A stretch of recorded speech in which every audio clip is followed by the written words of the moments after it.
In other news, Mainers head to the polls tomorrow for an off-year election. And while there aren't any major races, there are a few mayoral seats up for grabs. Yeah, voters in Bangor have the opportunity to have their voices heard on a bond for $6 million that would renovate City Hall. Hannah Yeshivi shows us how the changes could benefit the citizens.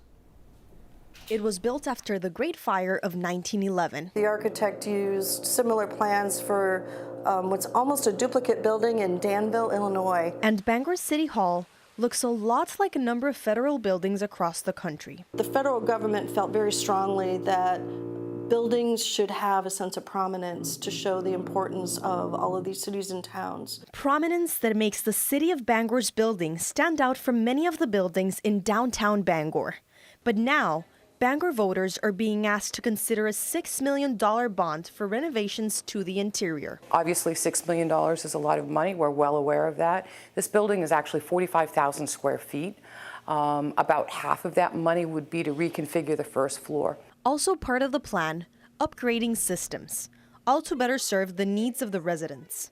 Say you want a birth certificate, a vehicle registration, and a yard sale permit. You actually have to go to 3 separate offices, wait in 3 separate lines, and complete 3 separate transactions. With that, the city is planning to create a one-stop shop to do all of those things, plus dog hunting and fishing licenses in a single place from a single line. We're going to walk the walk. We're going to ask people to do it, and we're willing to do it as well. It's the public's building. We're just its custodians. A building where the exterior walls are eye-catching and 21 inches thick. The granite that you see on the building came from Mount Waldo, so it's locally sourced granite. The outside steps of the building are being fixed now using separate funds. They're also using the same granite bricks originally set in 1912 for this part of the building improvements. In Bangor, Hannah Yeshivi, News Center, Maine.